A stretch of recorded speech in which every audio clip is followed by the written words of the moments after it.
of ancestry DNA as to how you would use ancestry DNA. So it's kind of a DNA 101. This tonight's more of a story vice, a technical overview of how to use DNA. But as always, I'm available to answer ancestry messaging or emails or questions over the Zoom. So as I said, I discovered I was in Allred about 7-8 years ago. And the reason why we did this was because my dad was getting into his 90s, and I started asking questions. We always knew that my dad was adopted. He was born and adopted in Fort Worth, Texas in 1926. And my father never knew he was adopted until 1943 when he turned 17 and enlisted in the U.S. Navy for World War II.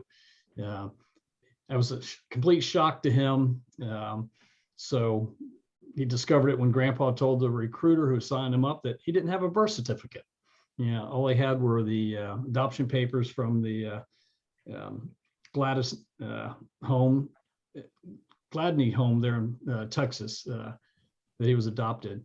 So one thing I'm really happy about is that when my dad was adopted by the Kidd family, his birth name was Billy Williams. So they changed his name to Jim or James and didn't keep Billy, otherwise he would have been Billy the Kid.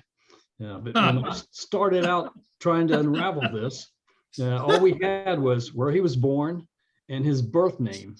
So I started out with Family Tree DNA because I'd participated in the National Geographic DNA project, and they were the same company that was processing that DNA, so they already had it. And so I asked them to test the Y-DNA for both myself and my dad, just to look for that paternal first clue. When I did, it lit up like a Christmas tree with Allreds. And a quick search of the Allred name came up with the AFO, the Allred Family Organization.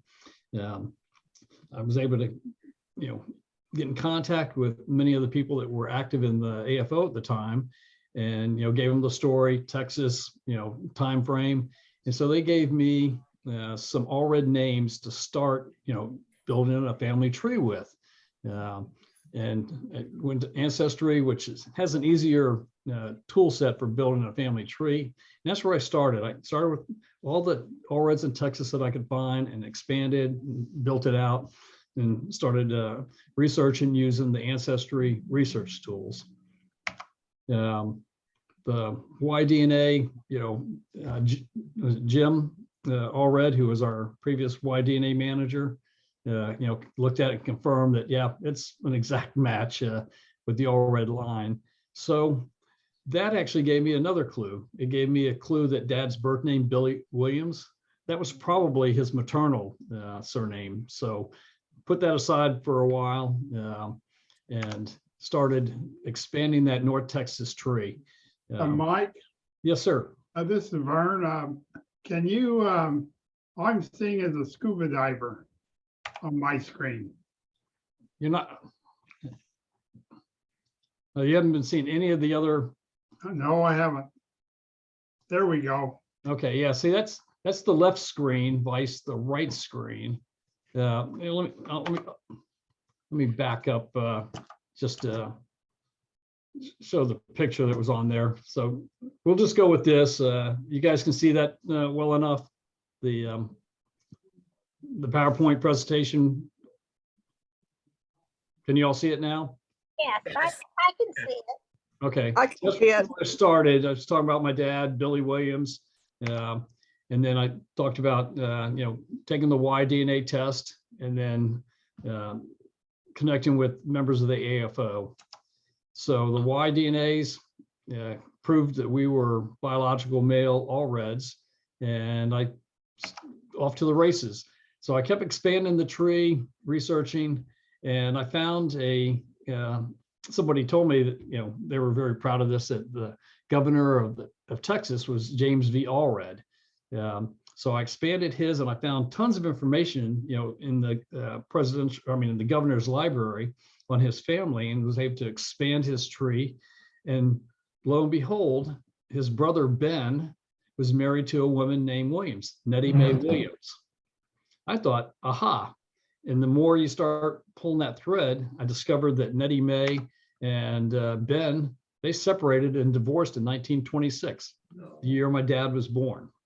So I didn't know if that was a possible reason for their separation, divorce, or what. So I started focusing on that.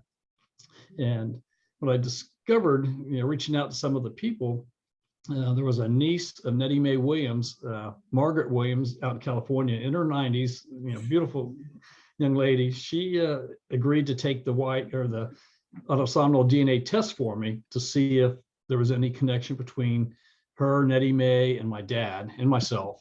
And then Houston Allred, who's the one living son of Governor Allred, he lives in Corpus Christi. He also took the test for us. Well, both results came back. Both results said no, no close relationships, therefore proving that Nettie Mae and Ben Allred were not the Allred connection I was looking for. So I'm now back to the drawing board. Continued working with some of the AFO members, and then they told me about the Allred family reunions in Spring City, and I asked Linda, I'm 100% sure if it was 2015 or 16, but my wife and I were driving from Washington State to Texas and back, and we timed it perfectly to coincide with the family reunion. So we went, met a bunch of the Allreds from the Rocky Mountain clan, and there I was able to get a copy of Darnell Griffin's book, From England to America. Again, a huge help in using it to expand the tree. And what I came to realize before I started using the Ancestry DNA was that the more your tree that you have expanded out and grown, the easier it is once you get your DNA results back.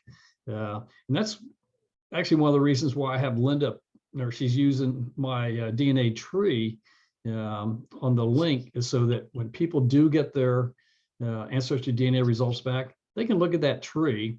And while we may not be from the same line and a close DNA match, they can use that to start building their tree. And once you've got, the foundation of a tree built, that makes it so much easier to connect those DNA matches that you're finding on your Ancestry DNA list. So anyway, now this is where autosomal DNA came to my rescue. So autosomal DNA, for everyone's not familiar with it, it's DNA that you get from both sides of your family tree, and it allows you to expand your paternal and maternal lines, and it's also useful in proving or disproving grandparent pairs. So I use this to extend the connections to the Allred family by the new matches I was finding and discovering new cousins. So now I had Dad and I take the Ancestry DNA test, and the review of the DNA matches that were the strongest for us all were from those that came down from Thomas Allred, which was one of the sons of Solomon.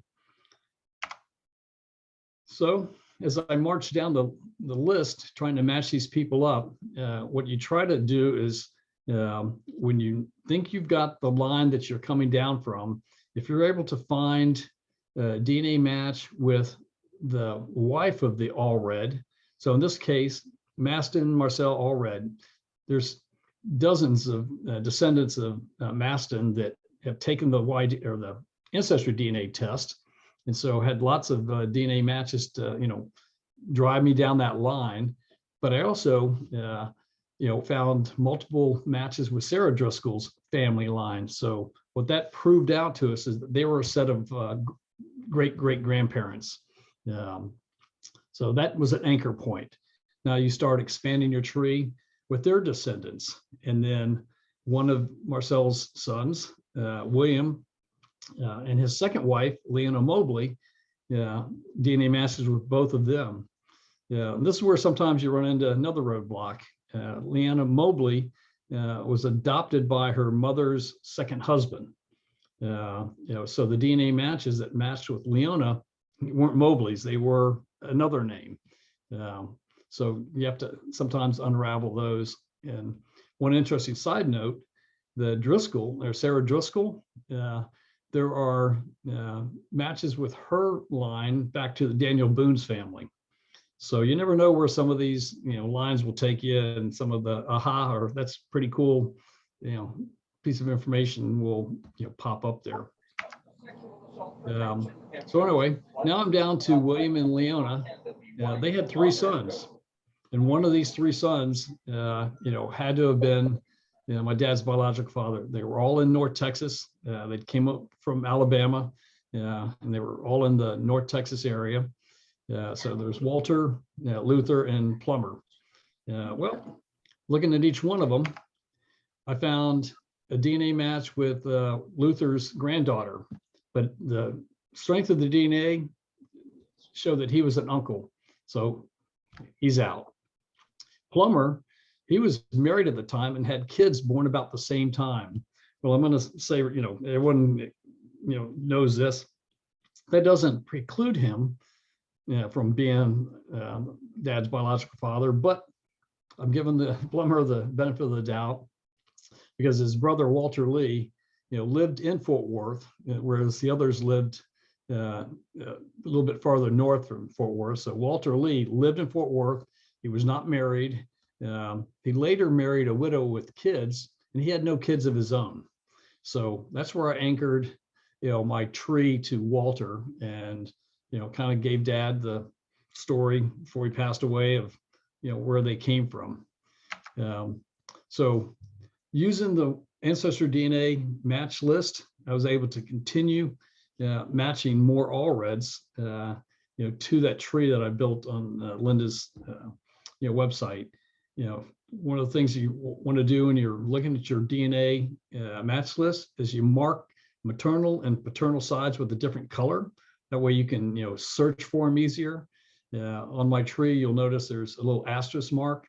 Those are ones that have a DNA match that goes up the tree to some point and then back down to Dad and myself. And using the shared matches when you're looking at the list, oftentimes people don't have a tree or anything on there, so they have no clues for how they may tie into it. But if you looked at the shared matches and you've color coded all your previous ones, that now tells you if they're on the Allred side or the other side. One nice thing about doing this, now I had a pool of all these DNA matches marked as DNA matches to the Allred side of the family. And then what was left, the maternal side.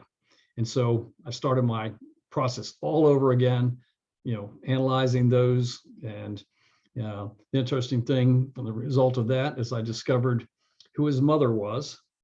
His mother had gotten married, had a daughter. So my dad had a half sister he never knew about. She had passed away early on, but her son was still alive. And I met him in Dallas when my wife and I made a trip down to Texas. And his first thought was, "You're not here to ask me for a kidney, are you?" Yeah. And I said, "No, this is all about, figuring out how exactly you fit into the family tree." And, we then coordinated with some of the other maternal Williams family members, and turned out that his biological mother had 12 other siblings, brothers and sisters, and a lot of their descendants were all in North Texas. So one of them organized a family reunion for the maternal side. And at that reunion, we got the story on who my dad's mother was, what her life was like, and actually an answers to why she gave my dad up for adoption. So it was pretty, enlightening and, very fulfilling to be able to do this for my dad at the end of his life. So don't be shy about reaching out and connecting with unknown DNA matches and asking them to, figure out how they connect to your tree.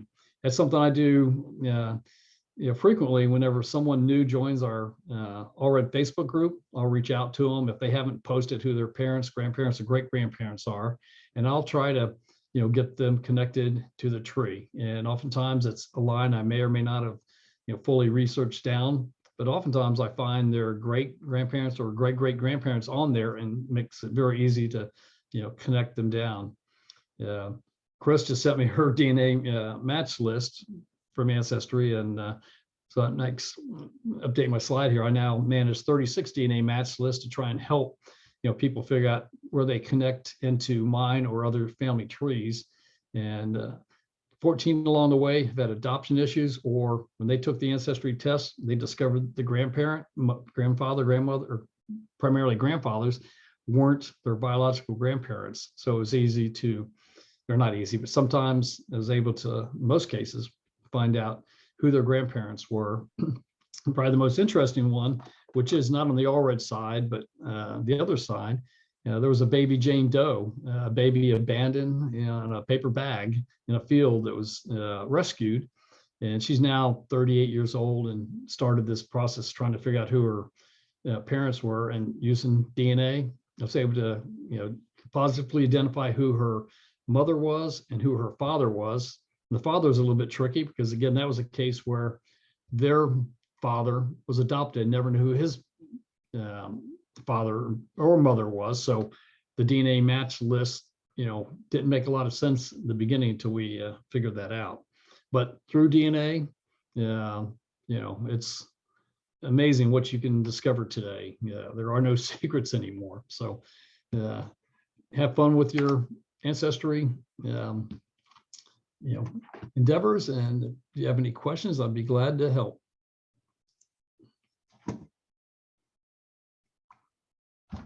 Yes, from your experience of testing, how far down, like at what level of cousins do you find it harder to match up with?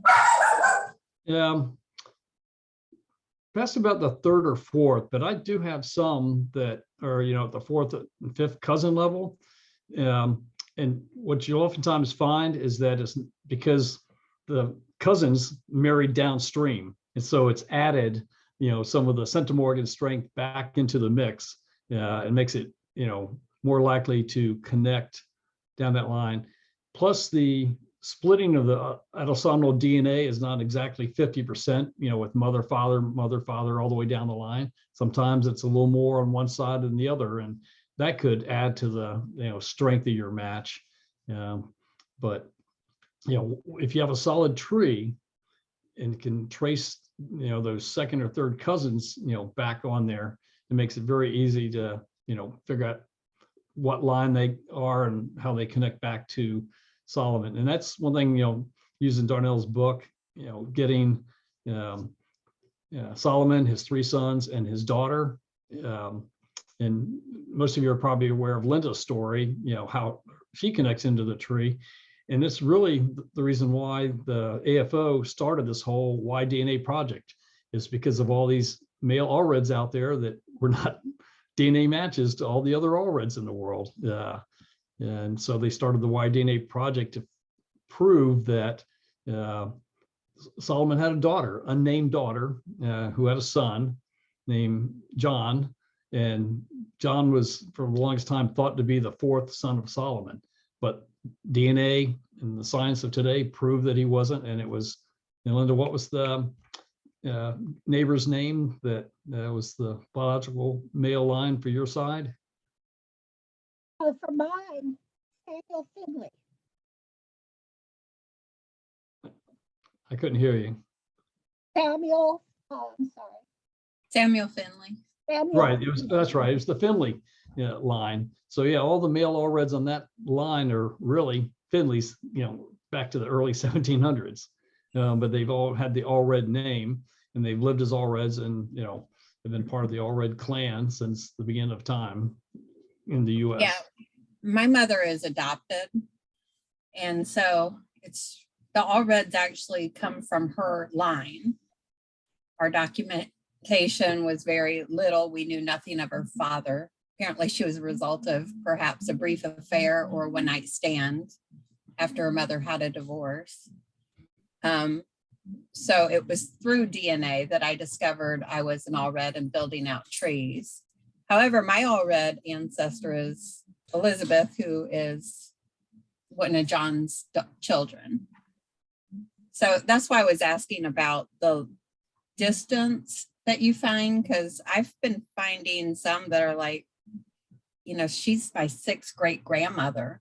So the Allreds I'm related to are distant, but I do have people that are like children of Thomas, etc., that I've been able to map out on my tree. Because I like playing the DNA match game, where you take your DNA matches on Ancestry or whatever other tool, and you just put them on your tree.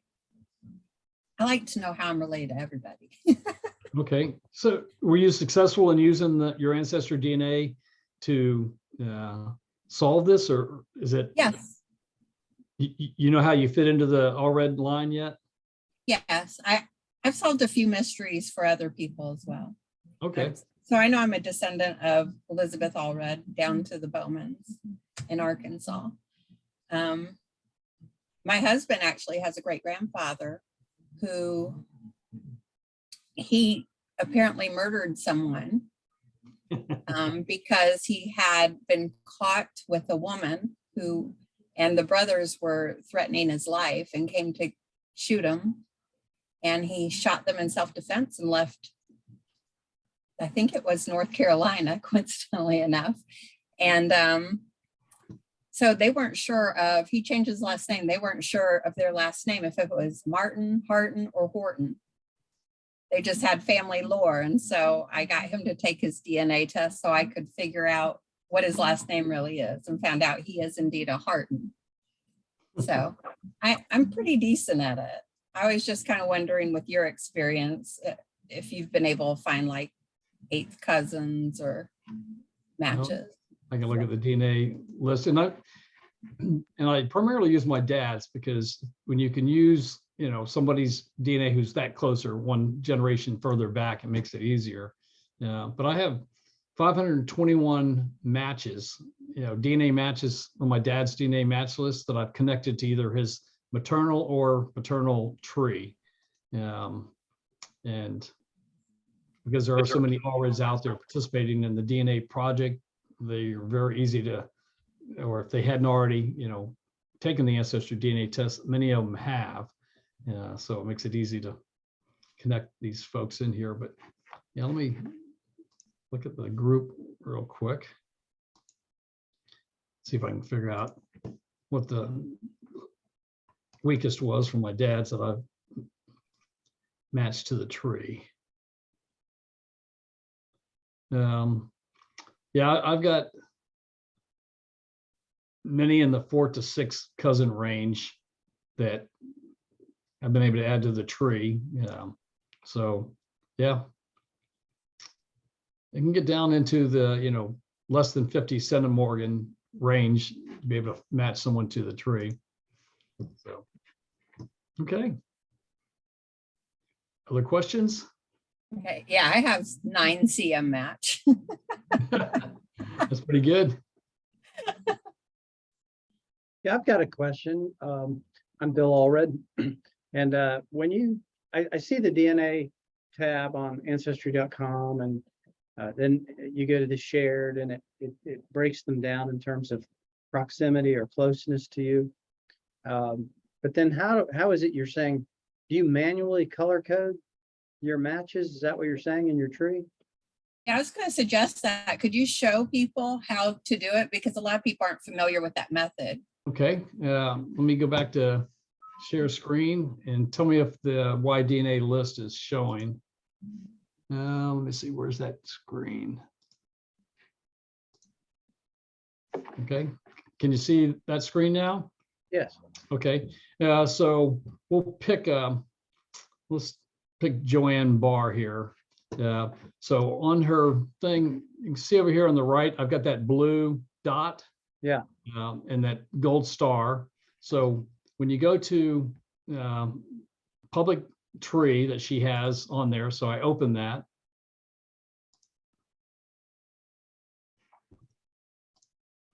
Can you see her screen now? Yes. Okay. So right below here where it says connect to tree message or edit relation, there's a thing, edit add groups. So you select that and you create a group. You create a custom group, and you give it a name and you assign a color to it. And, in this case, I created a blue dot and I named it paternal all red side. And then underneath it, you can add notes. And so, I spell it out, paternal side, all red connection, or other details that I may have found in there. Yeah. And then down below, the other thing I mentioned, so you got trees, ethnicity, and shared matches. So say I didn't know anything about Joanne's, connections, or perhaps Joanne didn't even have a family tree on there. You select shared matches. So now it'll give you a list of matches that you and this woman share. And if you look down there, they're all blue dots. So even if this person didn't have a tree, had no clue what their all red connection was, I could tell that that person was from the paternal all red side. I would go add them to that group and leave the note paternal side. That way, at some future date, if that person was to add a tree to it, I would know that I'm looking at that person to see how that person's tree connected to the all red line. Does that make sense, Bill? Yes, thanks very much. Okay. I'll jump in and say right there that there's also that, go back on screen there, Mike. The individual DNA. Yeah. Just choose a match, anybody. Let me pick a good one. Doesn't Here's matter. Richard All. That's fine. Just, All right. So here's just click on his Richard name. Allred. There we go. Okay, up in the top, you have that edit relationship tab. You can click on that, and there you can put in whether it's on your mother or your maternal, your mother, or your father's side, if you know. And so you don't have to put the note in there that Mike did in the notes, but those notes are completely up to you to use. I sometimes will put in several generations so I can track them back to figure out where this person ties in. So that's totally up to you. But the colored dots are really, really valuable. Because going back to this screen, where's it at? Reset your filters. Right next to the paternal all red side, hit reset filters. Oh, and there it'll we give go. you a chance. Yeah, it'll give you a chance to. Yeah, Mike's pointing look- out a very good, thing. They are continuously improving their website. Yeah, the thing he was pointing out, the edit relationship, that wasn't there till a recent update. Yeah, I actually have not even used that button before until Mike pointed out, and so I appreciate you, pointing that out. And so, here, so back to the beginning, under this thing here for groups, so I can filter, all of the DNA match lists that I've got, marked with the blue paternal, and then now I can just concentrate on this filter of all DNA matches that I've identified as belonging to the all red family group. And then you can take it further and you can go to the next level. Who's on your all red side? What's your grandmother's maiden name? Yeah, I do that since my mom was adopted. Mike, what's your all red grandmother's maiden name? Let me get back to the tree there. Oh. That from my slideshow. My grandmother would be Elsie Williams. The one- Williams, okay. She was.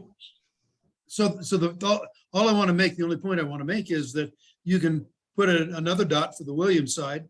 And then if you run across shared matches that are matched through her side, then you'll be able to track those in the comments and do just like you did, filter on them if you need to in the groups.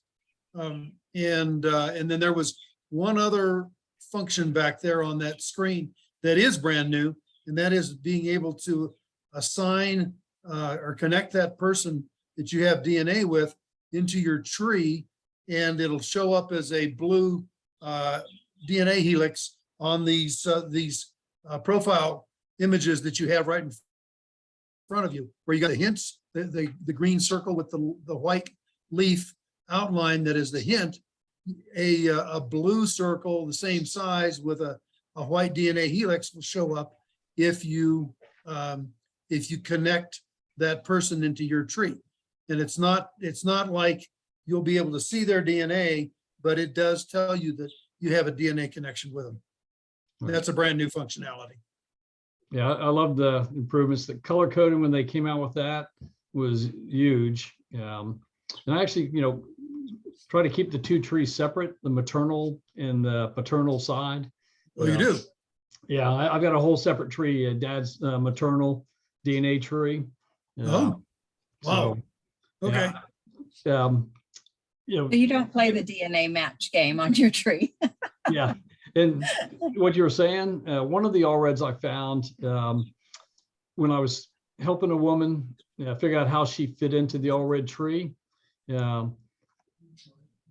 3 people, she was adopted. They were from Etowah County, Alabama, which there are tons of all reds there in Alabama. She was sent to Niagara Falls, was sent to live with relatives, had a baby. That baby was put up for adoption. That was this woman. And she was living in Houston, Texas. And she found, through her DNA, we found a cousin in North Texas. I called the woman and she said, the reason we were calling her is because it was either that cousin's father or aunt was this woman's biological parent. We didn't know which was which, but living with that woman we called in North Texas, she goes, oh, we knew we had a cousin out there somewhere because my dad told us about it. He's 90 some years old, but he told us that his sister had a baby.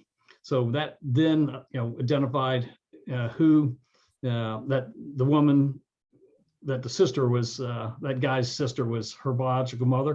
And he said, oh yeah, by the way, her boyfriend back then was Billy Bob, and parents didn't like him. So that's why they shipped her off to New York to have the baby. And what we discovered, the woman in Texas had a couple kids. So this woman has a couple half siblings that she never knew about. But even more interesting, her mother, biological mother and father, both had married, had kids. When their spouses passed away, 40 years later, they got married. So her biological parents married, 40 plus years after she was born and put up for adoption. So these stories, you can't even make some of these stories up. Hollywood would have trouble making some of these stories up.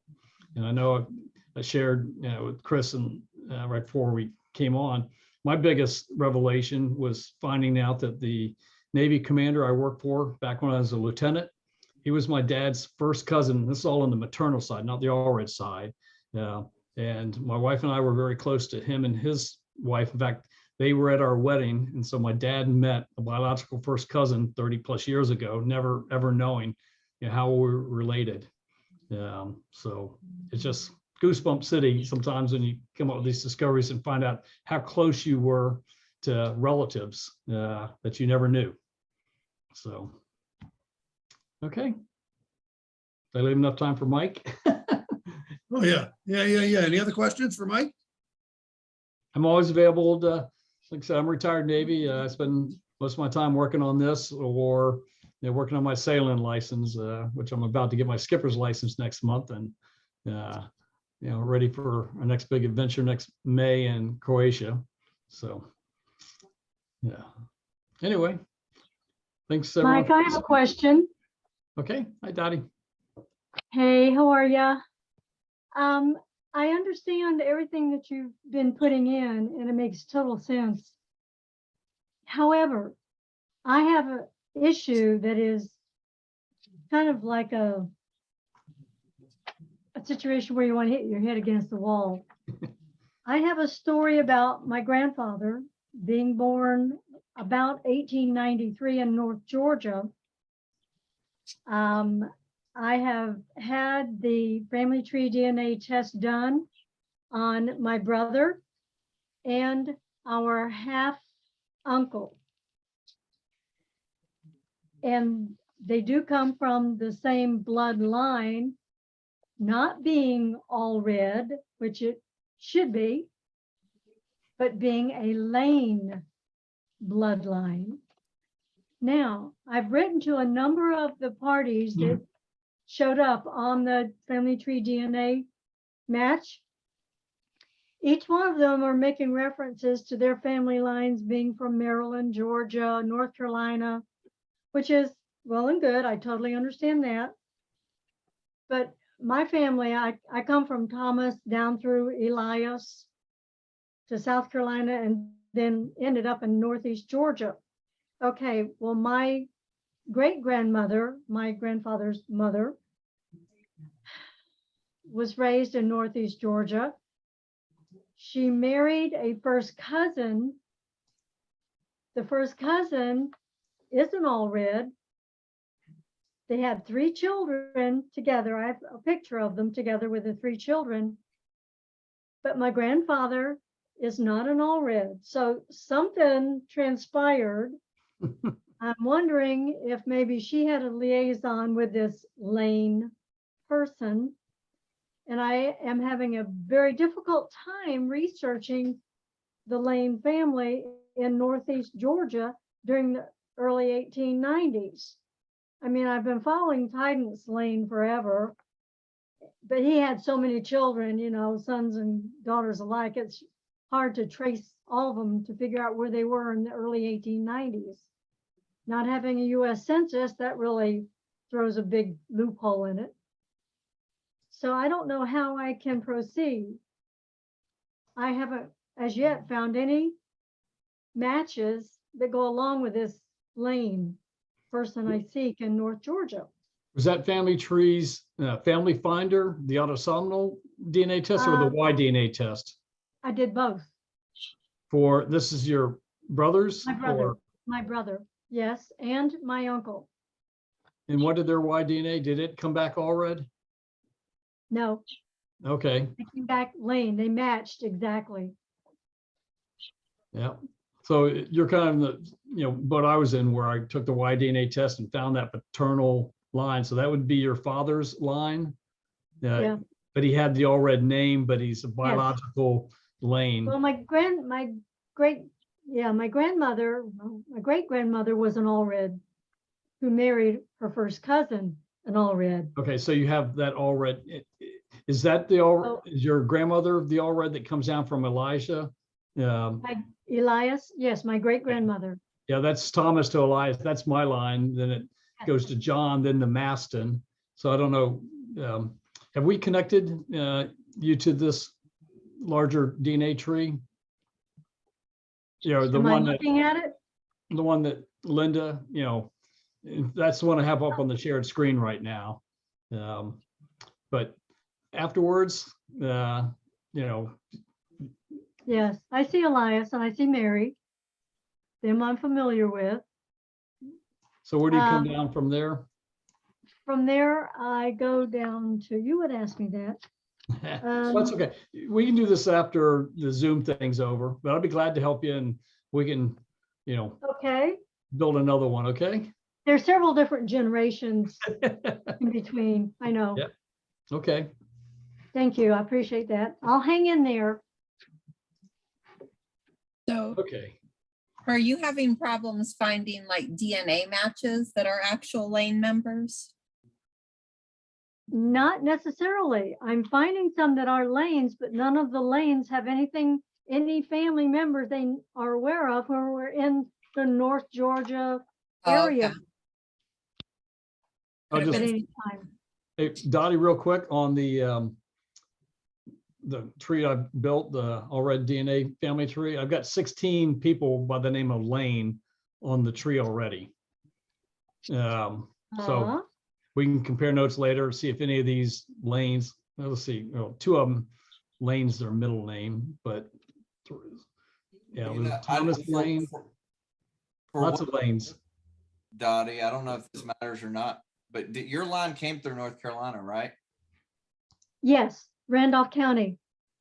And Linda may know this, but may know this cemetery, but I found another Allred cemetery in northern Moore County, just down below like Randolph County. That's an Allred cemetery, but it's right in the middle of a ton of lanes.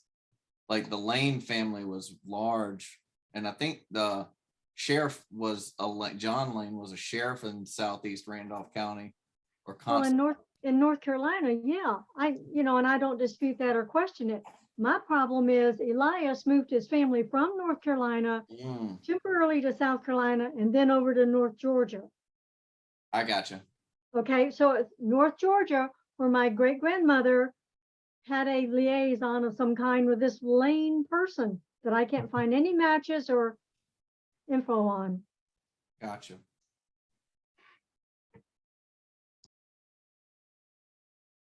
So there we sit. Any other questions for Mike?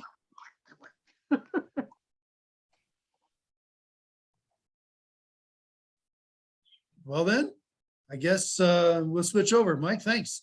That was interesting. And we'll switch over to my presentation. Let's see. Do you see a black slide on the screen? Yeah, We did. Okay. All right, let me move something out of the way here so I can see it. All right, so this is going to be this is kind of a gee whiz kind of a presentation, but I think you'll find it instructive. Dottie, with your kind of situation, how folks are interrelated. You see 8 surnames up there. Arnett, Allred is the second one. Curley, Enlow, Purser, Weatherford, Ledbetter, Rogers. All of those they have DNA connections, and I'm going to walk you through them just for an example of how complicated things can be. And I've got a few lessons learned at the very end. So the first thing is that I'm going to have to walk you through some of this because you're not going to be able to read it very well. But down here in the bottom left, can you see my cursor? yeah. Anybody? Yes. Okay, down here at Yes. the bottom is me. And then my brothers are here. My mom, Doris Allred, is here. My dad, Jimmy Arnett, is there. And then we have other people around here. Now, the red circles around these things show that these folks have taken autosomal DNA tests, ATDNA. A few of us, me and my uncle Marion here, have taken a big Y700 DNA or Y-DNA test. And then there are some greens that show up. They're hard to see, like around my mom's. I had her take a mitochondrial DNA test. And anybody, I think that's the only one that's there. The boxes that are around everybody represent the colors. Let's see, is that, yeah, that thing is up in the way. The colors here from the family that they tree back to. So red is Arnett, light blue is Allred, green is Curley, and on most of the slides there will be there it is. It's up there. It was hiding underneath my Zoom bar. You'll see up there that my mom has a red. Oh, she's not an Arnett red. I shouldn't even put that on there. She's just an Allred. And then Betty Sumner has Arnett. She also ought to have Purser. What happened here? And Weatherford and Ledbetter in there. We're going to see how these are all connected. So the names that are there, my dad's brother Marion, his sister Mary Ellen, Uncle Marion is still living. I didn't correct the slide. My aunt passed away in December. My uncle is 99, coming up on 100 next February. And then his son and her daughter, my first cousins. Then over here, we've got a Lisa Plunkett. I had no idea who she was or who Thomas was, Thomas Plunkett, or this Charles McDaniel. Bill Williams, I'll tell you the story about him in just a second. So those are the people that are involved, and these are the lines that are involved.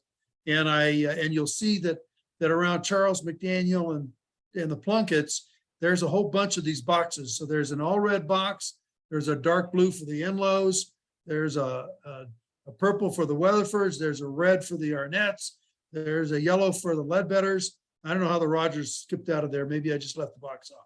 But we're going to build up to that and see where it is. So here we go.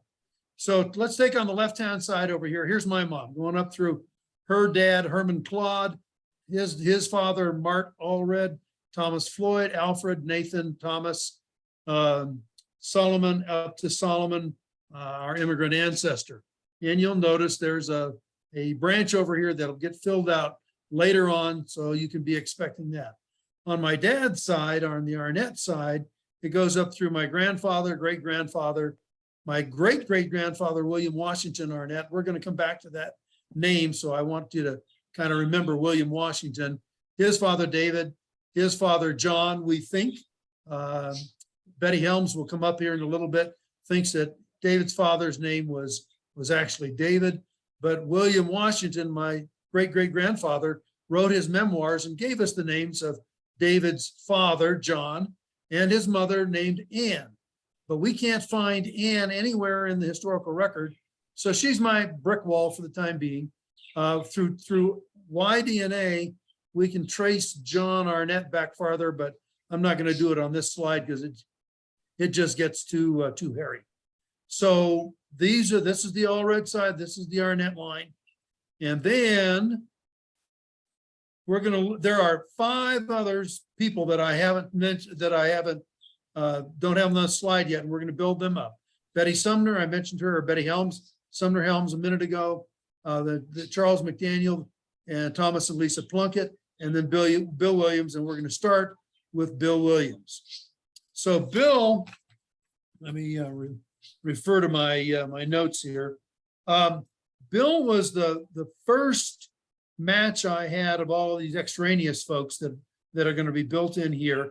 And I think he contacted me. He saw I had a Weatherford in my tree and he said, hey, I think maybe we have a connection.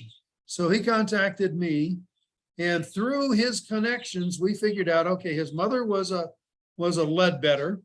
That was her father as well, was Charles Ledbetter. And then Maggie Weatherford was her mother. And that went up through a John Robert Weatherford, a William Washington Weatherford. Oh, look at the name, William Washington Arnett, William Washington Weatherford. We're going to talk about that in a minute. A John Weatherford and his father, John W., married to Mary B. Arnett. Well, it turns out Mary B. was my 3rd great grandfather's sister.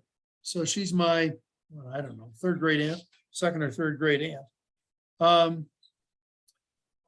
Actually, we knew from my great great grandfather's memoirs that a sister, we didn't even know her name, a sister of his father had married a Weatherford, and they had a son named John.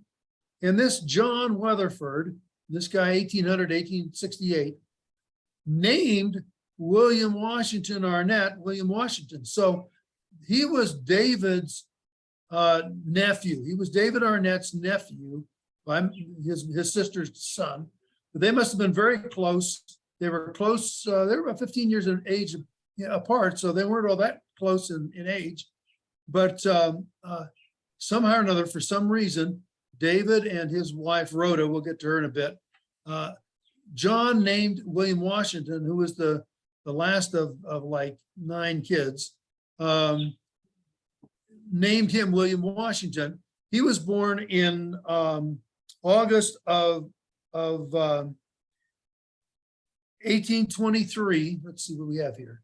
He was born in August of 1823, and William Washington Weatherford, this guy right here, was born in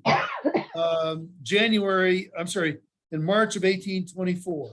I'm sorry, William Washington Arnett was born in January of 1823. And just over a year later, John Weatherford named his son William Washington Weatherford. Now, the interesting thing is here, through Bill Williams, I found out that his sister had found the old Weatherford Cemetery, actually called the old Frankfurt Cemetery, where William Washington and his father, John Weatherford, should be Jr., were buried. Well, my great-great-grandfather had been born up there, he says in his memoirs, within 3 miles of Tuscumbia, Alabama. That's, by the way, where Helen Keller was born and lived. But my first cousin moved from Southern California to right near there when his son was assigned, he's a quarry manager, a rock quarry manager, and his son was transferred to Russellville. There's a quarry here somewhere. And Ken moved out to be with his son. And so he was here in 2018. I told Ken about the cemetery. And so he and his kids, his son and his kids, went up and cleaned up the cemetery. Now I'm going to try and run a video of this cemetery. We'll see if it works. If it doesn't work, no big deal, but I just want to, just for fun, see if it'll work. Can you hear? Oops, lost it. Can you hear that? I can't hear it, but I can see it. No, okay. This is John or William Washington Weatherford's grave. And then my cousin is going to show a smaller gravestone next to, there's the footstone is over here with his veterans, William Washington Arnett, or Weatherford, excuse me, that he was a veteran of the Civil War, on the Confederate side. This is an unmarked grave, but we believe it's his wife. And then his father, John Weatherford, a real weathered stone. So I'm not gonna go through that now. But anyway, my cousin, Ken, went up here and got his kids, his son and their kids, his kids, to help clean up that cemetery. That was a cool thing, going from 1823 to almost 200 years later, after William Washington was born there in that area, and make that connection, close that circle after 200 years was kind of a really fun thing. So, okay. Now let's see. This is where we were before we went to the map and the video that you couldn't hear. So I mentioned that Bill descends from my third great grandfather's sister.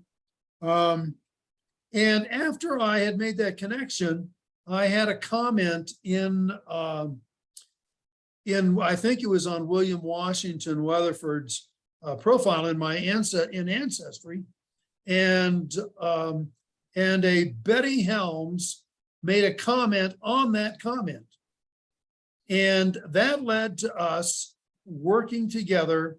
It turns out that she's connected through her father, the Sumners, and up through the Weatherfords over here to John Weatherford and John W.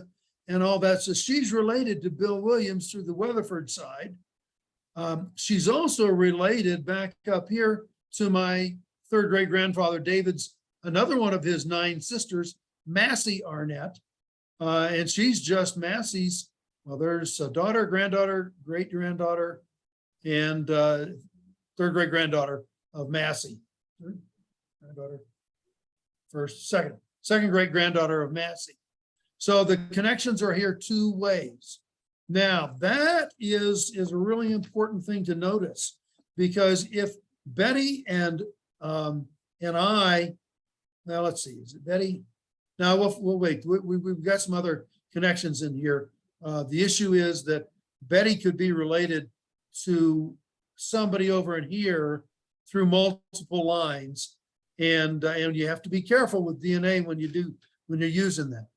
So adding in my third great grandmother, Rhoda Curley, right here.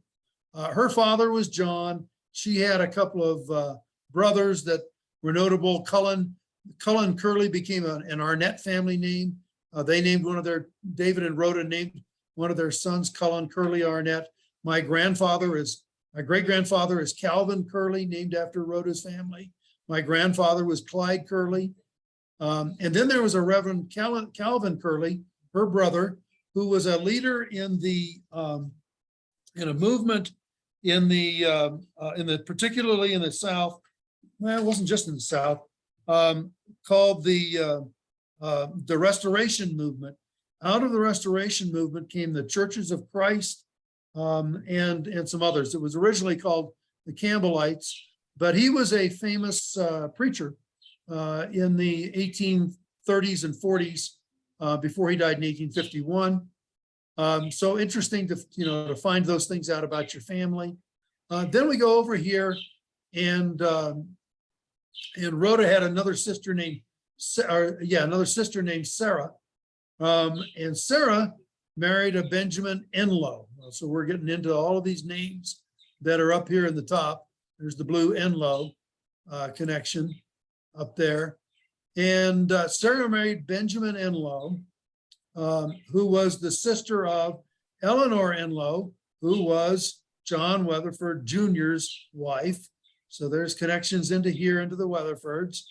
And then one more there. Oh, David is the father of both Eleanor and or Ellen and Benjamin. And David Enlow and my third great grandfather, David Arnett, were good friends as well. Found that out through through William Washington's memoirs. So we have a connection with the Enlows. And then we have these other three people down here that we haven't talked about yet. So we have Lisa Plunkett came up, and I found these. We were looking at shared matches on Mike's screen. I found Lisa as a shared match among the Arnetts. Well, how in the world is that? I didn't have any idea, where she was. And then I found Thomas Plunkett and Charles McDaniel, and I had the DNA connection, the connections to the Arnetts, but they were very small, and I couldn't see how Thomas and Lisa were connected until I started doing research, and I found out that Lisa was Thomas's father, Charles was Thomas's brother. That was quite a chore to figure that out. And then they were children of Fleda May Rogers, who was the daughter of Grover Cleveland Rogers and Mary Ledbetter. Oh, well, here's Mary Ledbetter, was the sister, let's see if I have it right. Yep, the sister of Charles Ledbetter, Bill Williams' grandfather. So here we have this Lisa Plunkett shows up, and she's connected in here to Bill Williams. And then the Rogers side, oops, back the other way. We have an Isaac Rogers married to Rebecca Weatherford. So Grover Cleveland Rogers is related through the Weatherfords.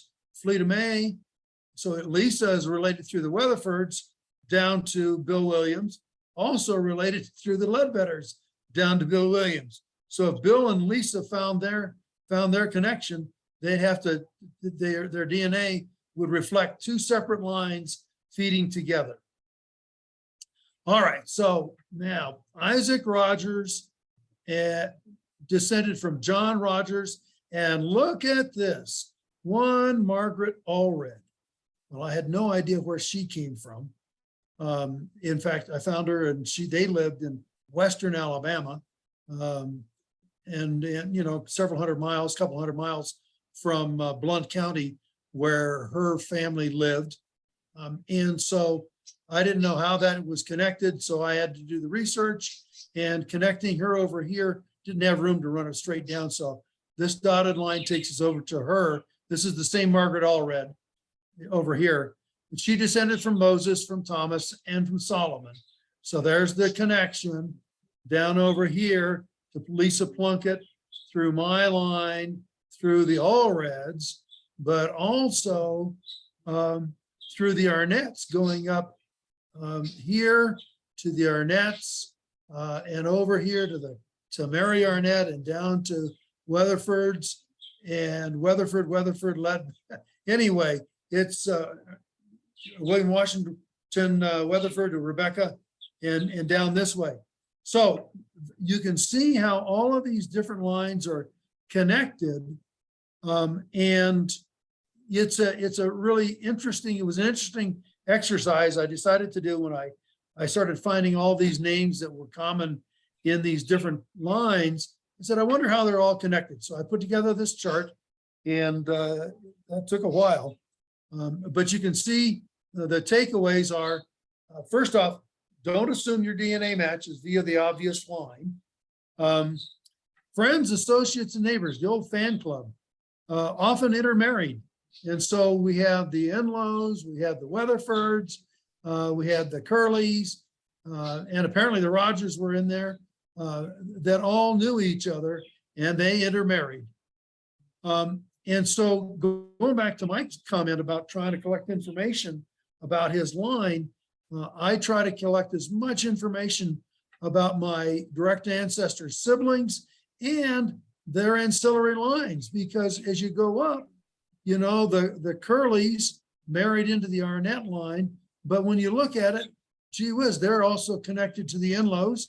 They're connected to others, and the same thing goes. Betty Helms is connected through the Sumner, Burleson, Weatherfords, and then through the Mitchell Pursers up to Massey Arnett and Moses Purser. So you just never know how folks are going to show up. And in order to accurately interpret your DNA matches, you need to know that you've got other potential lines out there besides just the obvious Arnett line for me. Yours will be different. But that's my presentation. And I'll be glad to take questions from anybody that has some. Carrie, here's your chance. Speak up, girl.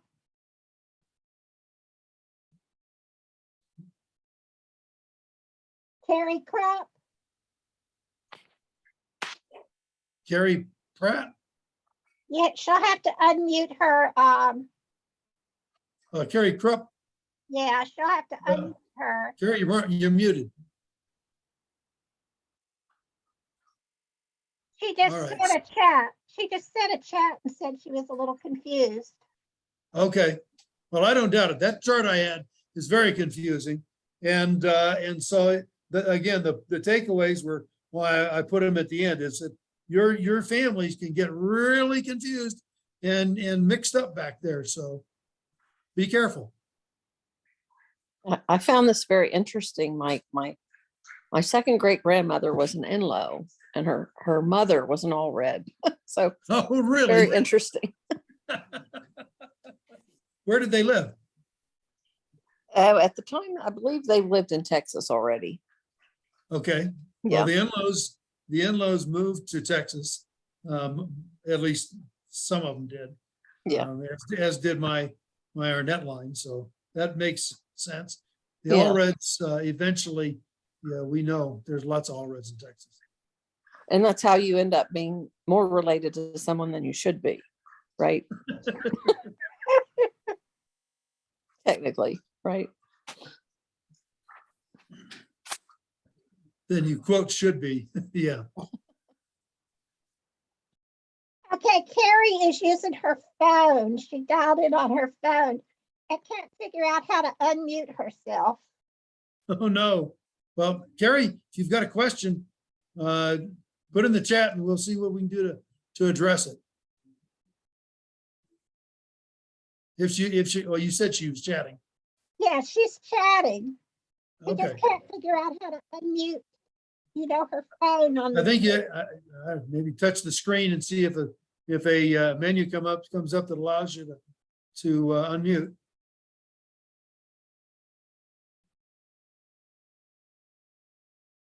Well, oops. Well, Anyway, while we're waiting on her to figure it out, I had somebody contact me offline that wanted to know about Samuel Finley. How do we know that Samuel Finley is my ancestor and the ancestor of so many of the Allreds? So real quick, it's because when I was doing my lineage, I hit a brick wall and couldn't get any further. And the internet was just getting started. The dinosaurs were still roaming the earth when I first started. There was no internet. But then the internet popped up and I started contacting people and realized there was a lot to hit the same brick wall. So we started comparing notes, and I got up with Donnell Griffin and Mike Marshall and several others. And we all started comparing notes and realized that, maybe there's an illegitimate child somewhere.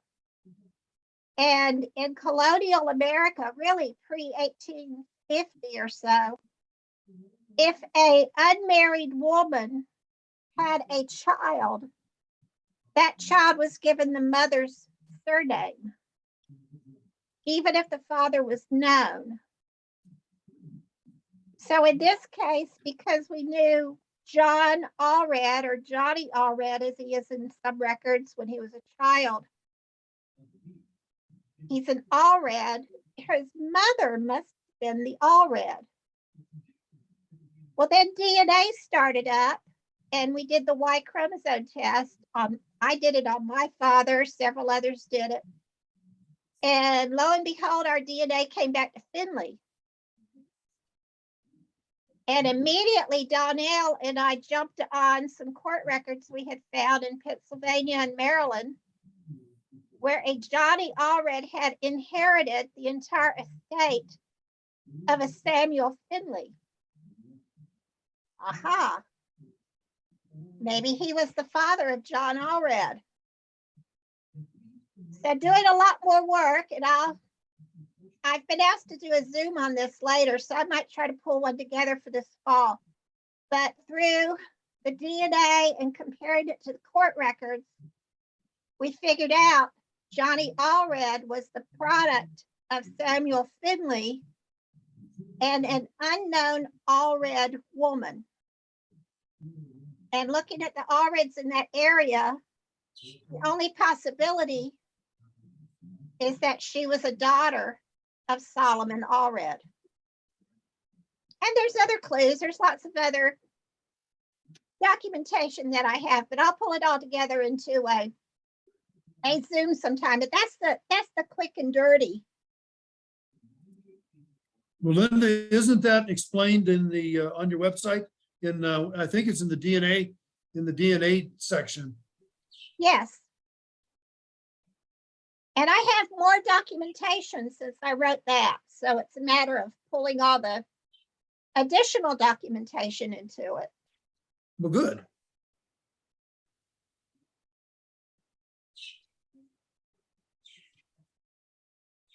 Anyone else have questions? Linda, can I just ask you a question about that naming pattern? Was that legally like legislated that the child took the mother's maiden name? Yes, It was legislated across the states? it was legislated in England and then carried over to America. Part of Okay. colonial law, and then it just golly, I don't know when it stopped. I found some cases of it in the late 1800s and even the early 1900s. Yeah, but Linda, her question was whether that was legislated or whether it was just informal. No, it was law. Or was it? Yeah. So what law did it come under? Do you know? I don't. I'm sorry, I don't. Okay. That's really interesting. Probably could look it up in Black's Law or something. Yeah. Thank you. Is Bill Allred on here? He's a lawyer. Maybe he'll know. I didn't practice that far back. You weren't around back in the colonial. Oh, sorry about that. I was trying to drum you up some business there. Yeah, there we go. Any other questions? Well, if you've got I was questions about, just trying to help Carrie. I signed on to my phone to see what it would look like. Try to give her instructions. if any of you have questions or run into problems with DNA, please do get a hold of Mike or me. We'd love to help you. We're more than willing to do that. Everybody that we help helps build out our trees and build out, connect other people that come along in the future. Larry Cates is on here. And he's cringing right now because I'm mentioning his name. But I want to ask him to put together, well, he's already got some presentations, I know. To do a presentation for us on Zoom, maybe this fall sometime. Now he uses DNA clusters. So that's coming at it in even a different direction than the mics. So that might be something different. What you think, Larry? I'd like to do that. I'd be happy to. I could even use your example, because I did a lot of work on your line with autosomal DNA. Yes, he did. Yes, he did. Great. Thank you, Larry. Hey, Larry, Larry's your fantastic. your video on YouTube is great. I send people to that all the time. Thank you so much for putting that together. Oh, I'm glad that you're doing that. That's, yeah, I hope that does help more people. And there are two now. There's one about a 19th century mystery and there's one about an 18th century mystery. Oh, I'm using the one that goes back to the 18th century, to just trying to tell people there's hope to find their hidden grandparents, grandmothers. Like I'm using it, but I'm so involved in other things. I've not been diligently pursuing my brick wall, my fourth great grandmother. But we are working down that road like you've suggested, and I use the shared matches and everything. Are you using any of the clustering techniques to identify people back in the 1700s? I'm winding up with such small groups that I haven't been able to use any of the auto cluster tools for that. Well, AutoCluster is not really available on Ancestry where I'm using it. Yeah. I'm using Ancestry because of the number of testers there. It's over 20 million. Right. And like if you're using FTDNA, it might be between 1 and 2 million. That's a big difference. So on a small site like that, you might not be finding enough matches because there just aren't enough testers on that site. But yeah, on the Ancestry, the bad part is you do have to do all the clustering yourself. You can't use AutoCluster, which is a feature that you can get through, what is it called? Genetic Affairs? Yeah, you can get it through MyHeritage. You can get it through GEDmatch now, and as well as FTDNA. So, but all of those have much smaller databases than Ancestry. You're right. I find that, on some lines in the 18th century, certain individuals are obviously not going to have enough DNA to work on that line because it's so far back in time. But the point is, within your broader immediate family, you may have a brother or a first cousin or an uncle or whoever who does have the right DNA for that line. You just have to keep testing and figuring out what DNA belongs to which of your testees and what ancestors it's related to. So don't give up. And using Ancestry DNA, there are ways to find, clusters as well. Like when I was eliminating all the REDs and putting them on one side and I had the leftover DNA matches, I found 5 of them that when you looked at their trees back in the mid 1800s, they all had very similar, people. And I used that as the start of the search on the maternal side, building a tree from these people from the mid 1800s, using Ancestry tools and building them down, which unveiled new additional matches. Again, found another case where there was a Civil War widow who married into my dad's maternal side. And, I mentioned Williams earlier. The other thing I had, the other needle in the haystack, the other half of that equation was Smith. So I was now searching for Williams and Smiths. And there was one that really got majorly confusing because of the matches with the McLemores. So there was lots of Irish McLemores and Neils, in the mix. But one of them, who would have been a great uncle, Francis, married this Civil War widow who had 5 kids. They went on to have 4 more kids of their own. And then this Francis married the stepdaughter of his wife, one of the widow's daughters, and they went on and had 8 more kids. And all of them had DNA matches going up through his first wife and his stepdaughters as his second wife. And, that was quite a mess to untangle on their tree. But I have Smiths too. And I had taken a completely wrong turn on who my, maybe it was my 3rd or 4th great grandfather, what his origins were. I'd identified the wrong father for him. And with my father and my uncle's autosomal DNA, I was pointed in a completely different direction. So with Smiths, you got to have some help. You really do. You need to use Y-DNA, and you can use autosomal DNA within a certain time frame. Larry, would you tell everybody how to access your video on YouTube? Thank you. Yeah, it's in the notes, but our YouTube channel is called Heritage Deep Dive. And there are about 16 videos on there, and 2 of them are DNA related. I added the link. Oh yeah, thank you. I'm on computers all day, so people Thanks, talk. Laura. Thank you. Hey, Mike, post your email in the chat, so somebody who, Robin Wright had asked how they get a hold of us. Okay, can you hear me? This is Carrie. Hey,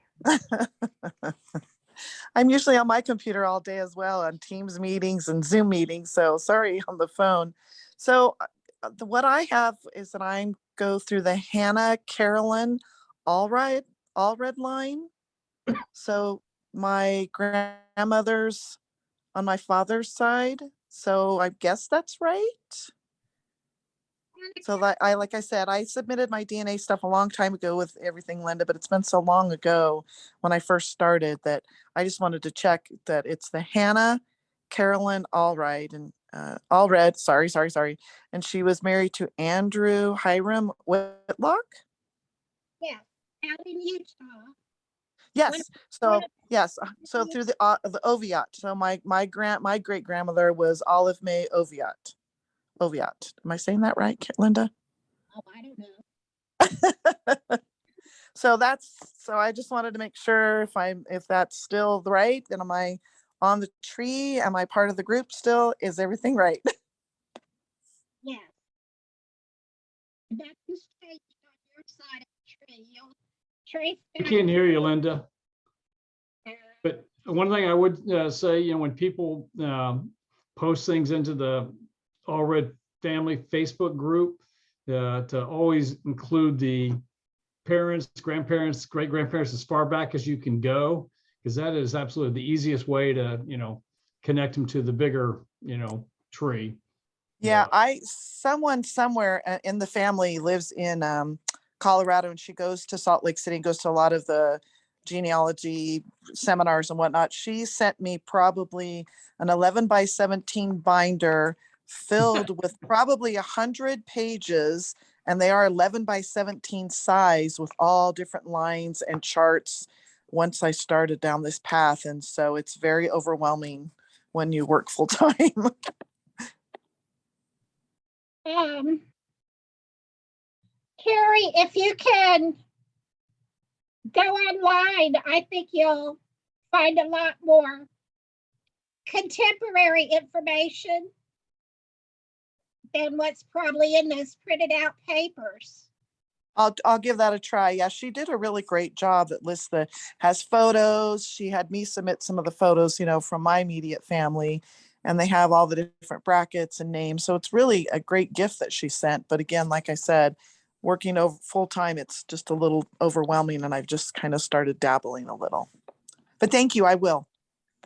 Carrie, what was the name of your grandmother or great grandmother that you were looking for? So it would have been, let's see, 1, 2, 3. So my fourth great grandmother was Hannah Carolyn Allred. She was in North Carolina, Asheboro. Yeah, I don't see it in, oh, there it is, 1808 to 1850. Yeah. Yes, September.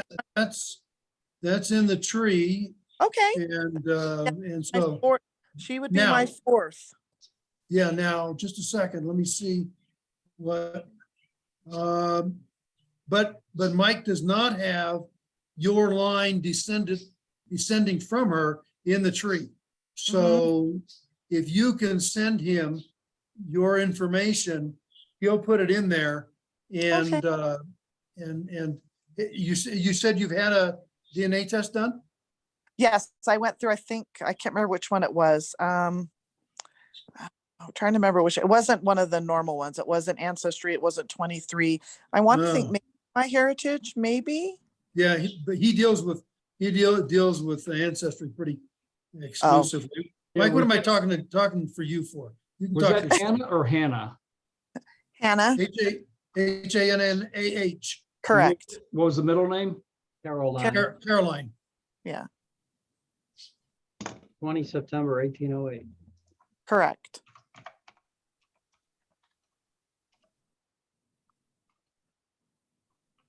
I don't show it in my tree. Did you say it was in there, Mike? Yep, sure is. Okay, I'm obviously misspelling something. Anna? Just write no. H-A-N-N-A, Hannah, H-A-N-N-A, and then it came up for me. It auto-filled it. When I tried typing the whole thing, it didn't come up. like Hannah Montana. Yeah, but it came up while I was Oh, typing. yeah, Hannah. there's an H on the end. That's what the disconnect is. Yeah. H-A-N-N-H-N-A-H. Yeah, she's on here. Yeah. But she doesn't have any children. You don't have any children leading down to Carrie. So what, if you would post your email in the chat box so that Carrie and others can reach you. Carrie can send you I information. did. It's in there. Okay. Yeah, because they go back through James and Elizabeth Warren and William and Elizabeth Thrasher. Yes. Yeah, I mean, literally, there's almost 15,000 names on Yeah. this tree now, and Oh, coming yeah. down, some I just stop at, particularly if I don't initially come across a DNA match. But then when we get new cousins joining the group, Yeah, It always can get glad to- overwhelming when I did it. I looked and went, oh my gosh, I don't even know where to start. Who is this? Who is this? Whose relative this is? Me? Yeah. Is that what? Yeah. Oh, my name is Carrie. Carrie. Okay, I'm just looking. Thanks. Yeah, married So to Mike, Andrew Whitlock. yours is the one where it says Mike Arnett at Gmail, correct? That's me. That's not Mike Kidd. Oh, did you put your email in the chat? I don't see it. I did. It's 2 or 3 up. It's Mike_kid at utexas.edu. That's Okay, University of I'll find Texas. it. Yeah. Mike, Well, I'm I think you excited, made so it- at least I know. you might have sent that only to one person, Mike. Oh, Dottie, I you're don't- right. Because I had emailed Dottie directly. I need to shift. Yeah, send because it I to didn't see it everybody. either. I'm That's why I sorry. mentioned it a couple times. There it is. There it Okay, is. sorry. Yeah, operator error. So I screenshot it. So I'll go ahead and send you, I can actually send you a screenshot of like this chart that she sent me. Yeah, and then, I can expand on Andrew and Anna's tree and Uh-huh. continue the line down to you, and then you'll be able to see, Past, hand up.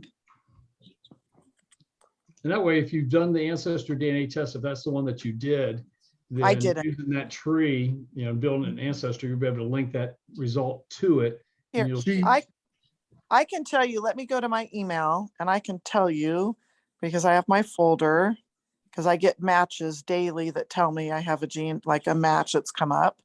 My Heritage is who I did it through. okay. You might want to consider when Ancestry has one of their really big sales on for 59 Friday. bucks, getting an ancestry test done. Okay. And like Larry said, there's 20 million testers on there on Right. ancestry's, database. Right. Yeah, I mean, just Well, expand on what we appreciate were talking about all earlier. I got into this, not only was my dad adopted, my wife was adopted, my half sisters, my dad's first wife, my half sister's mother, she was adopted. My wife's cousin, she never knew who her biological father was. Her mother would never tell her that yeah, there are no secrets anymore. Right. Well, I found in doing some of the stuff looking, they kept some of the same names and they didn't have a 1 or a 2 where it had a, William A. Sims and William A. Sims and, oh, there's another William A. Sims. Well, thank you. I'll be emailing you then. I appreciate it.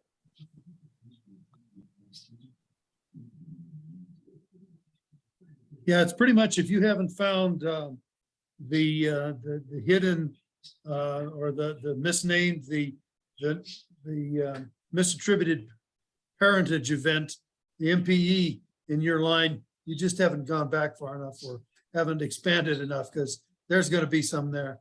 They say the average is about 1 every 100 years, I think. Larry, is that commensurate with what you've heard? I'm sorry, what did you ask me?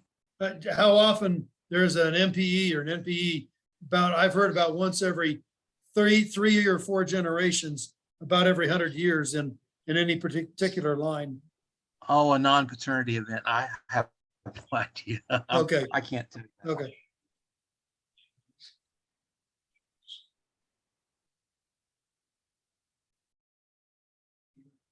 Well, any other questions?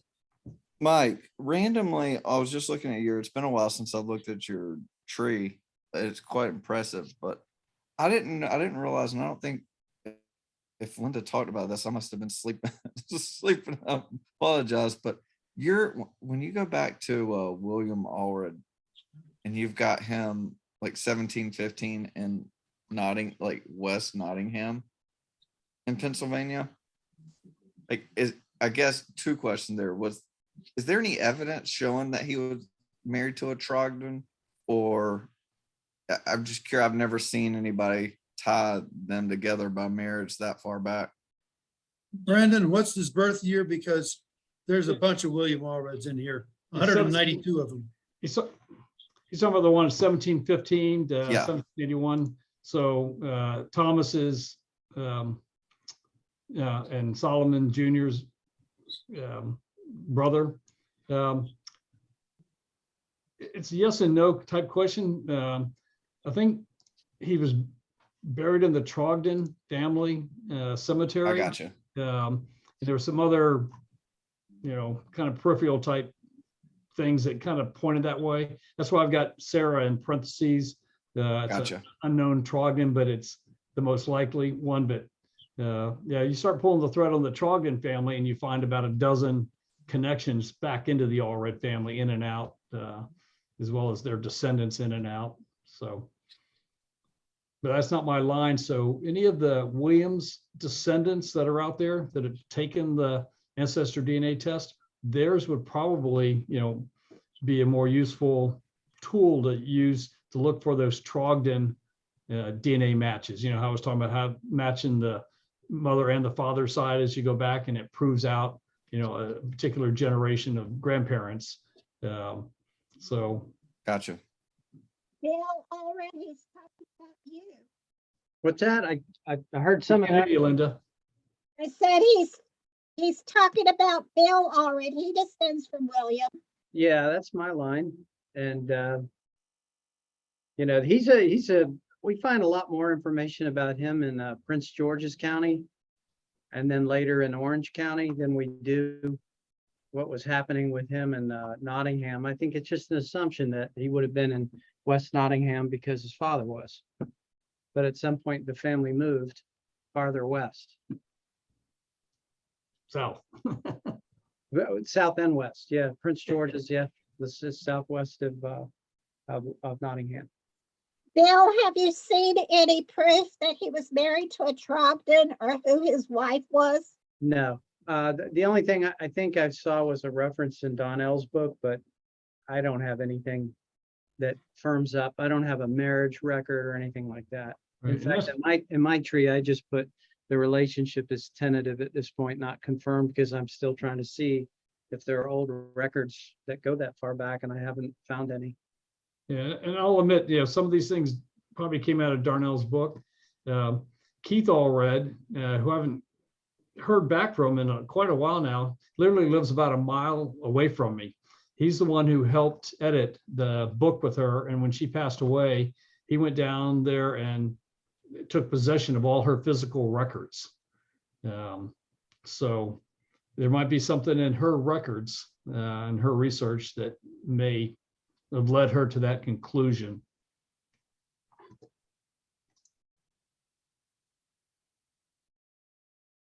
But Bill, you've taken the ancestor DNA test. Yes. If you were to do a search for Trogdon, do you come up with any distant matches? I've not done it, but I'm so spread out trying to find connections and all different things. I've not even tried to look at the Trogdon line. Yeah, we'll just do a search, in your DNA match. Let's see who pops up. Sure. Yeah. Okay. Good stuff, Maynard. Yeah, that would be a crisscross for me because both of mine, Allred and Trogdon, are so close to me that it would have to be a crisscross to come back again that far back. Yep. All right. Okay, anybody else got questions?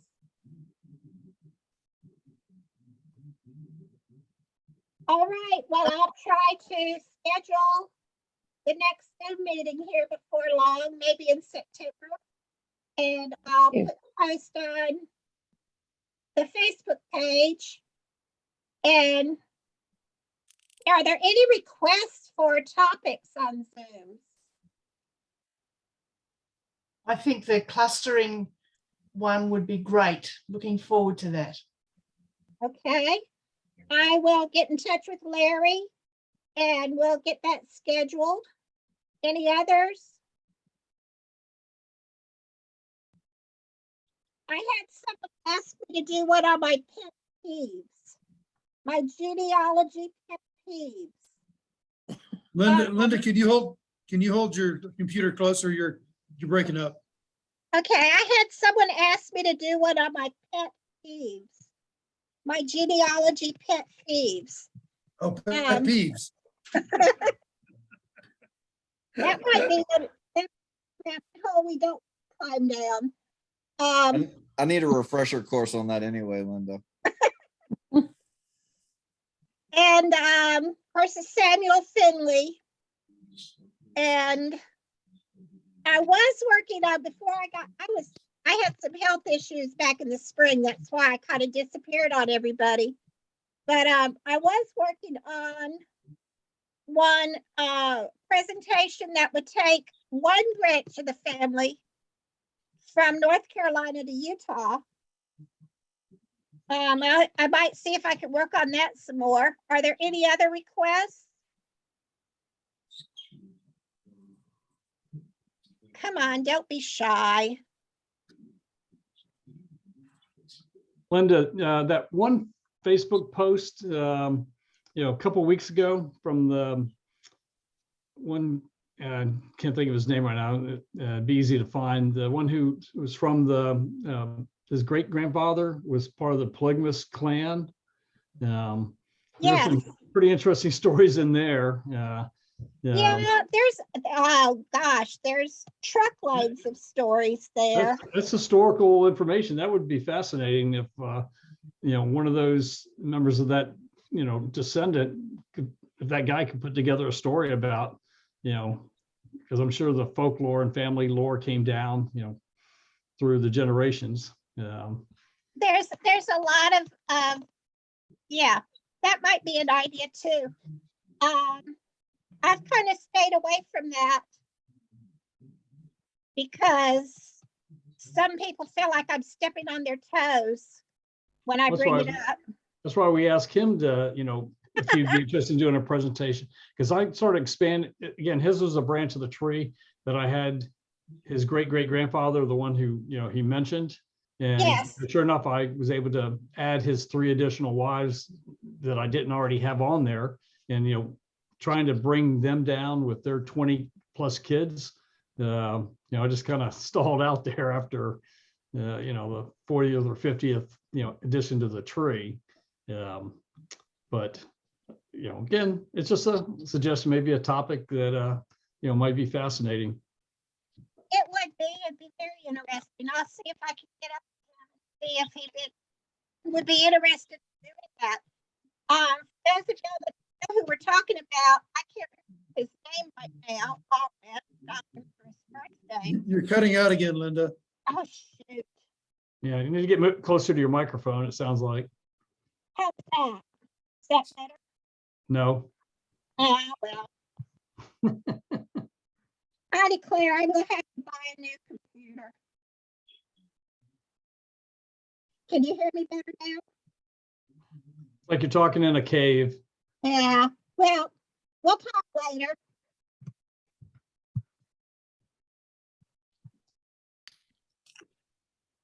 Out of curiosity, if you all look in surnames for your matches in Ancestry, how many Finleys do you have?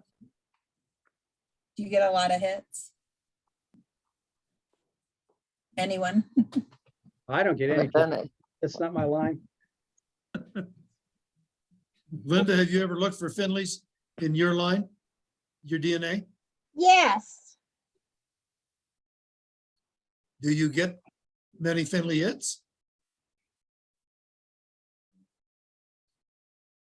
I haven't looked lately, but yes. I have a lot. Yeah, I have pages, so. That's why I Yeah, was, well, I should say my grandfather has a lot. you got the good DNA.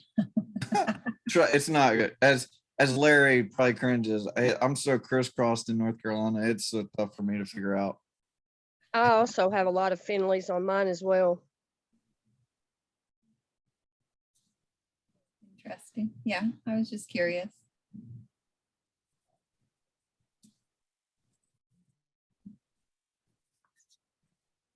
Yeah, I haven't really built that out. I think I might try to play the match game with some of these Finley people. But I don't think we have a lot of information on that family. I only have the one ancestor. Well, I couldn't hear Linda's answer, so, there's Larry.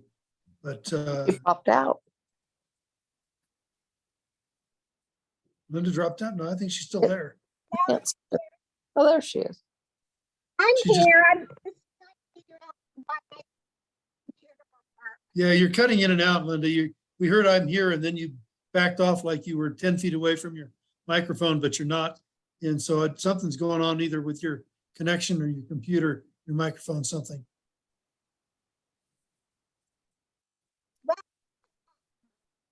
Yeah, I'd never thought about that either, but there's some 16, 18, 20 Centimorgan matches with the Finley name on, Dad's match list. So Well, that's pretty good. back up to, that 6th or 7th generation, back to Solomon's unknown daughter name. But yeah, there's even a Wright, like Brandon's name on here as a match. Mm. And that's your name, but this thing keeps scrolling down as new ones pop in. I'm looking for the right. But yeah, that's an interesting experiment. Linda, Yeah, mute 'cause- mute your computer, Linda. You're getting feedback when you try to use your phone. Okay, is that better? That's better. So Brandon, do you have a Stacy Wright in your family tree anywhere I don't know from Georgia? I'm just looking at this DNA match with the Finley in her tree. Your similar last name popped up. So that's why I thought I'd ask if you had her connected. I'll have to look, but the further you go back up into Pennsylvania and like Maryland and Virginia, it's like Smith at that point. I mean, it's the right name was all over that area. But I'll look and see.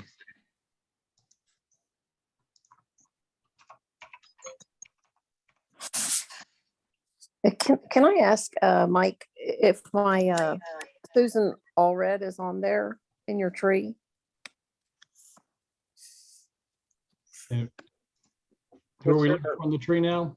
What's her- It's Susan Angeline Allred, born in 1843.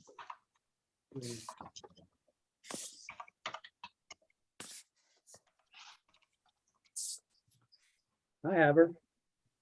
You have her, do you have all of her descendants or, Oh. I was just wondering It if ends. I could send you some stuff or Yeah. not. It is on there. Let me look. I have her married to James Inlow, and I have Right. one son on that branch right now, and Abe Inlow, married to Florence Davis. And her grandchildren, or granddaughter was Zumi Inlow, and goes down to Zola Gale Lucas, who Yeah. married an Allred. She married a Willis Allred. Uh-huh. Yeah. Well, I'm from.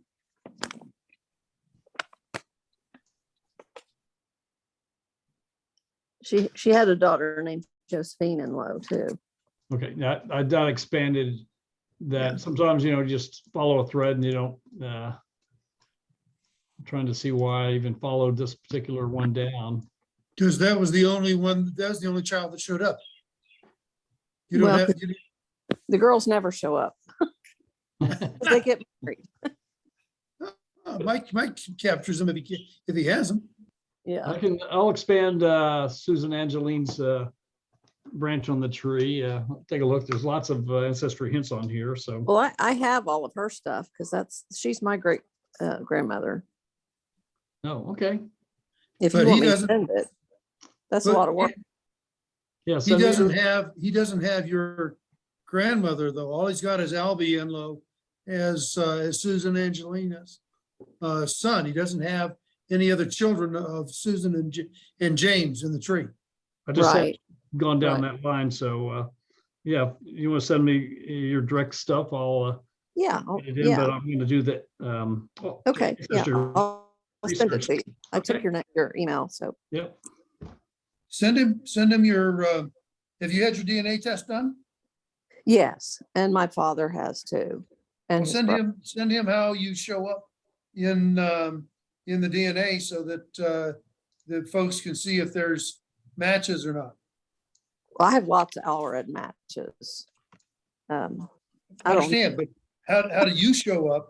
How do you appear to other people, to your matches? That's what we need to know in order to see whether or not we have a match with you. We need to know what name you are under, whether it's your maiden name, your married name, your username, or whatever it is. oh, okay. Right. Tracing Susan Angeline's line back up. She's from that William Allred and the unknown Trogdon line as well. Right. Okay. Yeah. I just Okay. want to interrupt and say thank you all for a really interesting session. I have to get on with my day. It's 10 o'clock in the morning here, so Good morning. I need to get on with my day. Enjoy your evening. But thank you. It's Enjoy. been really terrific. Mm. Have a Enjoy your good day, day. Chris. Chris, thanks for joining. Thank Love you. your That's accent. great. And I do join when I sort of find something that's really pertinent to my situation. So that's great. Thank you very much. It's been really, really good fun. Thank you. Bye, Chris.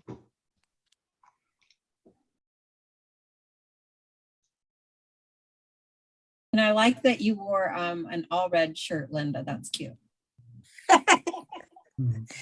Yeah, that was the first one I pulled out of the closet this morning. Linda, can you mute your Zoom session on your computer? We just got some Poor feedback. thing, poor thing. Yeah. Can't hear you. You. Do you have John Cletus Allred on the family tree there? I do.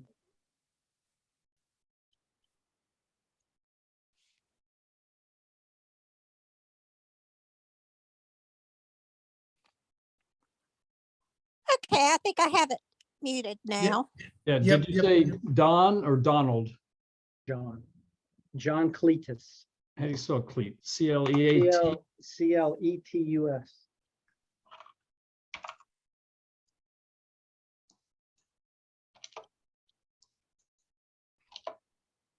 I'm not sure if I'm spelling Cletus right. C-L-E-A-T-U-S.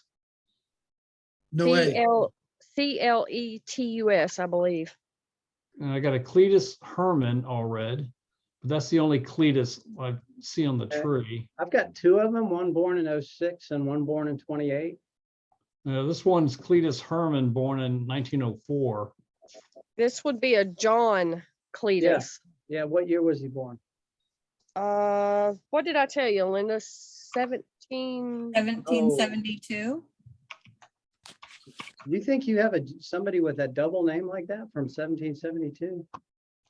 He was the son of Solomon the Third. Solomon the Third. There's like 20 Solomon the Thirds. Trees. No, he doesn't have him in the No. tree by that name anyway. Was he married to a Phoebe Thompson? Let's look for Yes. Thompson. Yes. I have him in my tree. Yes, he was married to Phoebe Thompson. That's the Barack Obama line. Oh, that's Yeah. why it's in my tree, because I was trying to map that out. Yeah, it's in there as John Allred, 1772 to 1866. Doesn't have the Yes. Cletus in there. Yes, that is correct. Yeah, so Oh, it's, he's in there. Okay, yeah, because that was the line that my great grandmother came off of, RG Allred. Wonder where she gets Cletus though. That's interesting. On a lot of the things, it says John C. And then in some of the family histories, it was said to be Cletus. Okay. Cool. Yeah, yeah, 3. 9 kids. Arkansas.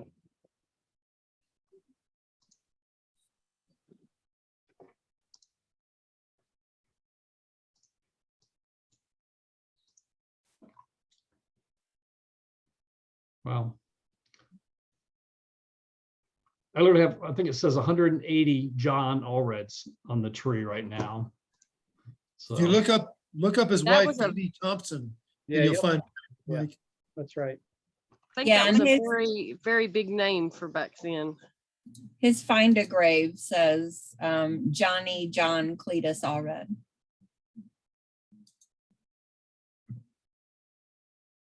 what was the spouse's first name again? I'm sorry. Phoebe, Phoebe.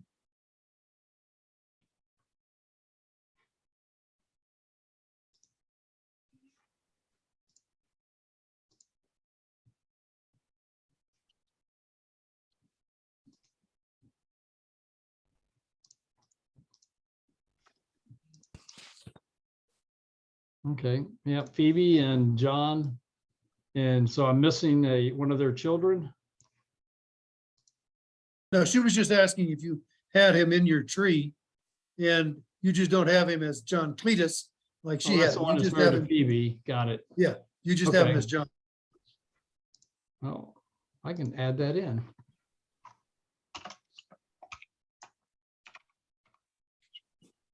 John Cletus Allred. And then I'll see if I can find any records that support that. He said it's in the Find a Grave. Okay. Yeah, there's the lots of grave- records. Yeah, The lots of records for gravestone's him. clear, but Oh, yeah. Yeah, there's lots of records in the ancestry hints. So, yeah, okay. Good yeah, addition. there's a birth index too. Yeah, it says John Cletus in the birth index. 6, 7, 8. Yeah, and I showed they had 8 kids. But So- I have looked at these records before and then like went all the way to that page. And sometimes it's like totally the wrong year. This is just a picture. Hey, Mike, what does the asterisk on John's name stand for? Uh, In your, So if you look underneath John, his son John, they are somebody that a DNA match showed up on my dad's list.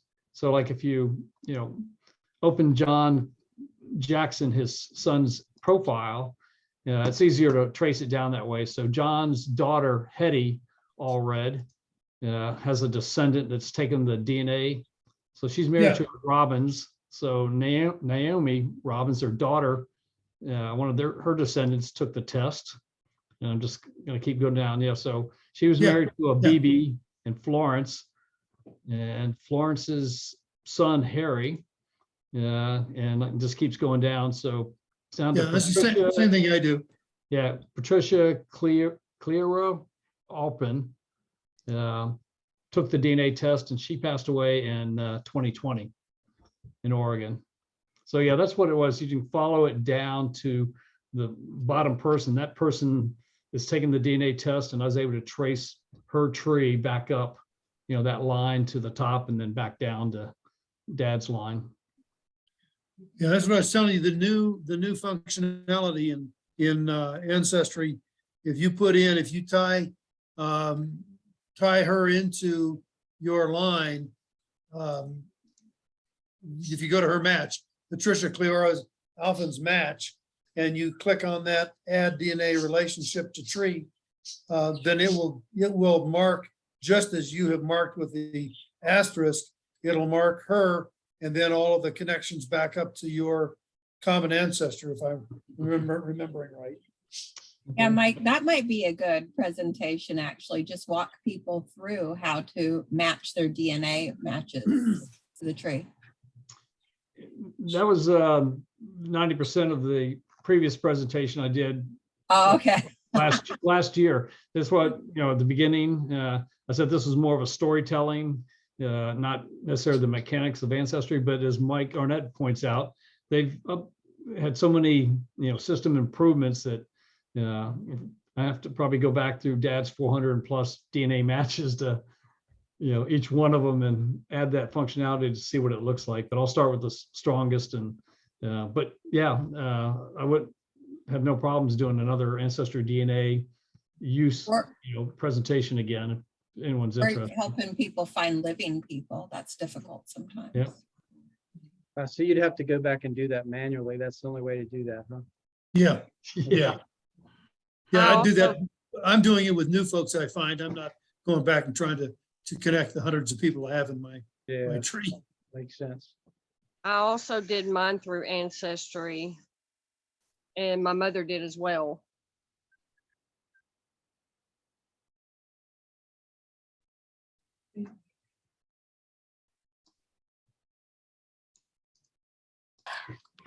Okay, well, let's go on and end this session. It's recorded, so thanks to Stephanie for reminding me. So I will post the recording link on the Facebook pages. Maybe tomorrow, more than likely Thursday. And I'll contact Larry and see about scheduling the clusters, Zoom, and a couple of others. I want to thank the Mikes. They've got a new nickname now, the Mikes, for giving the presentations. And I really do appreciate it. Yeah, thank you. My It does pleasure. make it Thank you, easy. You can just everybody. say Mike and you have two people who listen. Yeah. Hey, Mike, before you go, one Yeah. last interesting sea story. Yeah, so I attended the Air Force Air Command Staff College Oh, you did? down at Langley Air Force Base. They're, not their in resident program, but the other one. And so when I Okay. completed it, I got the nice little completion certificate, Major Mike Kidd. Because I was the only naval officer in the class, which was And they great. didn't, because, yeah, so I've got. they didn't know Lieutenant Commander, huh? No, they corrected it, but it's great being the only naval officer there because I was able to tell sea stories and they couldn't tell what was a lie or what what was the truth. So, yeah. And I did Air Command and Staff in Peru. No, that's probably fun. Anyway, okay, well, I got to roll as well. So good night, All right. everybody. Stay safe. Thanks all. Thank you. Okay, thank you. Bye, everybody. Bye, thank you.